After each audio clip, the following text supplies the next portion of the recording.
السلام علیکم ورحمۃ اللہ وبرکاتہ۔ ناظرین، امید کرتا ہوں سب خیریت آفیت کے ساتھ ہوگی۔ آئیے انشاءاللہ عز و جل آج کی اس ویڈیو میں اردو کتاب بہار شریعت کا پارٹ نمبر 84 پڑھیں گے، اور چونکہ تیمم کے مسائل کنٹینیو ہیں، دیکھیں مسئلہ نمبر 36۔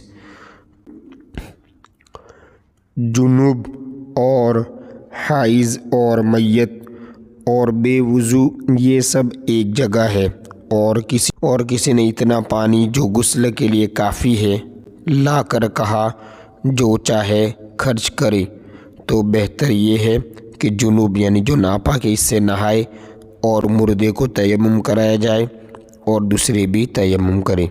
اور اگر کہا کہ اس میں تم سب کا حصہ ہے اور ہر ایک کو اس میں اتنا حصہ ملا جو اس کے کام کے لیے پورا نہیں، تو چاہیے کہ مردے کے غسل کے لیے اپنا اپنا حصہ دے دیں اور سب تیمم کرے۔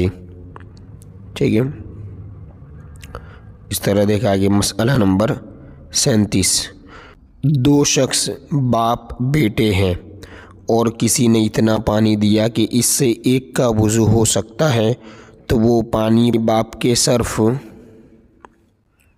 میں آنا چاہیے، یعنی باپ استعمال کرے گا۔ ٹھیک ہے، اس طرح مسئلہ نمبر 38۔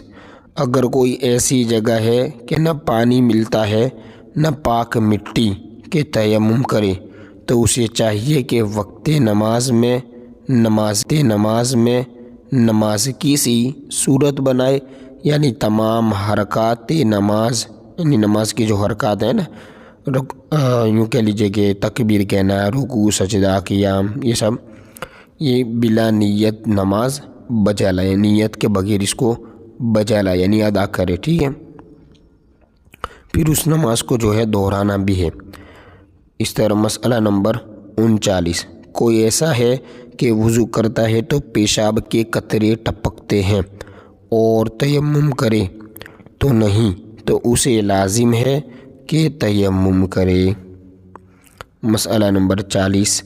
اتنا پانی ملا جس سے وضو ہو سکتا ہے اور اسے نہانے کی ضرورت ہے، تو اس پانی سے وضو کر لینا چاہیے اور غسل کے لیے تیمم کرے۔ مسئلہ نمبر 41۔ تیمم کا طریقہ یہ ہے کہ دونوں ہاتھ کی انگلیاں کشادہ کر کے یعنی پھیلا کر کے کسی ایسی چیز پر جو زمین کی قسم سے ہو مار کر لوٹ لیں، ہے نا، یعنی واپس کر لے، اور زیادہ گرد یعنی جو مٹی کا جو حصہ ہے وہ گرد و غبار کہتا ہے نا، وہ لگ جائے تو جھاڑ لے، ہے نا، اور اس سے سارے منہ کا مسح کرے، پھر دوسری مرتبہ یوں ہی کرے اور دونوں ہاتھوں کا ناخن سے کوہنیوں سمیت مسح کرے۔ اس طرح مسئلہ نمبر 42۔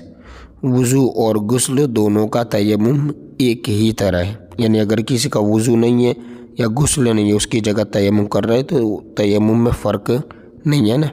دیکھیں تیمم میں 3 فرض ہے۔ پہلا نیت۔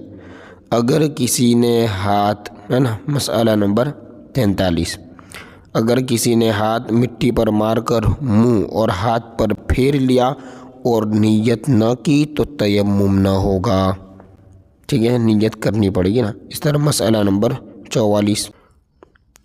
کافر نے اسلام لانے کے لیے تیمم کیا، اس سے نماز جائز نہیں کہ وہ اس وقت نیت کا اہل نہ تھا، بلکہ اگر قدرت پانی پر نہ ہو، یعنی پانی پر قدرت نہ ہو تو سیرے سے تیمم کرے۔ مسئلہ نمبر 45۔ نماز اس تیمم سے جائز ہوگی جو پاک ہونے کی نیت یا کسی ایسی عبادت مقصودہ کے لیے کیا گیا ہو جو بلا طہارت جائز نہ ہو۔ تو اگر مسجد میں جانے یا نکلنے یا قرآن مجید چھونے یا اذان و اقامت یہ سب عبادت مقصودہ نہیں، یا سلام کرنے یا سلام کا جواب دینے یا زیارت قبور یعنی قبر کی زیارت کرنا یا دفن میت کو دفن کرنا، ٹھیک ہے، یا بے وضو نے قرآن مجید پڑھنے ان سب کے لیے طہارت شرط نہیں، ٹھیک ہے۔ تو اس کے لیے تیمم ہے نا یہ کیا، اس کے لیے تیمم کیا ہو تو اس سے نماز جائز نہیں۔ یعنی مان لیجئے کہ دوسرے ثواب والے کام کے لیے تیمم کیا ہے تو اب نماز اس سے جائز نہیں، بلکہ جس کے لیے کیا گیا اس کے سوا کوئی عبادت بھی جائز نہیں۔ مسئلہ نمبر 46، جنوب نے قرآن مجید پڑھنے کے لیے تیمم کیا ہو تو اس سے نماز پڑھ سکتا ہے سجدہ شکر کی نیت سے، جو تیمم کیا ہو اس سے نماز نہ ہوگی۔ اس طرح مسئلہ نمبر 47، دوسرے کو تیمم کا طریقہ بتانے کے لیے جو تیمم کیا اس سے بھی نماز جائز نہیں۔ اس طرح مسئلہ نمبر 48، نماز جنازہ یا عیدین یا سنتوں کے لیے اس غرض سے تیمم کیا ہو کہ وضو میں مشغول ہوں گا تو یہ نماز فوت ہو جائے گی، نماز چلی جائے گی، تو اس تیمم سے اس خاص نماز کے سوا کوئی دوسری نماز جائز نہیں۔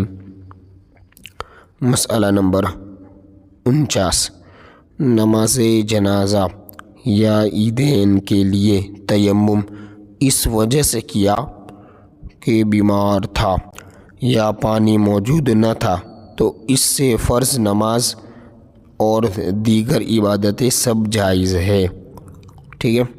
اس طرح مسئلہ نمبر 50، سجدہ تلاوت کے تیمم سے بھی نمازیں جائز ہے۔ مسئلہ نمبر 51، جس پر نہانا فرض ہے اسے یہ ضرور نہیں کہ غسل اور وضو دونوں کے لیے دو تیمم کرے، بلکہ ایک ہی میں دونوں کی نیت کر لے، دونوں ہو جائے گے، اور اگر صرف غسل یا وضو کی نیت کی جب بھی کافی ہے، ٹھیک ہے۔ اس طرح مسئلہ نمبر 52، بیمار یا بے دست و پا یعنی بغیر ہاتھ اور پیر ہے نا اپنے آپ تیمم نہیں کر سکتا تو اسے کوئی دوسرا شخص تیمم کرا دے، اور اس وقت تیمم کرانے والے کی نیت کا اعتبار نہیں بلکہ اس کی نیت چاہیے جسے کرایا جا رہا ہے، یعنی جو تیمم کر رہا ہے وہ نیت کرے گا، ٹھیک ہے۔ اس طرح جو دوسرا تیمم کا فرض ہے کیا ہے، وہ سارے منہ پر ہاتھ پھیرنا، اس طرح کہ کوئی حصہ باقی رہ نہ جائے، اگر بال برابر بھی کوئی جگہ رہ گئی تیمم نہ ہوا۔ اس طرح مسئلہ نمبر 53، داڑھی اور مونچھوں اور بھووں کے بالوں پر ہاتھ پھیر جانا ضروری ہے۔ منہ کہاں سے کہاں تک ہے اس کو ہم نے وضو میں بیان کر دیا۔ بھووں کے نیچے اور آنکھوں کے اوپر جو جگہ ہے، بھووں یعنی آئی بروز، ٹھیک ہے، اور ناک کے حصہ زیریں کا خیال رکھے کہ اگر خیال نہ رکھیں گے تو ان پر ہاتھ نہ پھرے گا اور تیمم نہ ہوگا، یعنی ناک کے نیچے جو مونچھیں ہیں نا وہ جگہ بھی، ٹھیک ہے، چونکہ یہ بھی تو چہرے میں داخل ہے۔ اس طرح مسئلہ نمبر 54، عورت ناک میں پھول پہنے ہو تو نکال لے ورنہ پھول کی جگہ باقی رہ جائے گی، اور نتھ پہنے ہو جب بھی خیال رکھے کہ نتھ کی وجہ سے کوئی جگہ باقی تو نہیں رہی، یعنی پورا دھیان دینا ہے چہرے پر جب ہاتھ پھیریں گے تیمم کے دوسرے فرض میں، ہے نا۔ اب جو ہے پارٹ نمبر 85 میں آگے سے کنٹینیو پڑھیں گے۔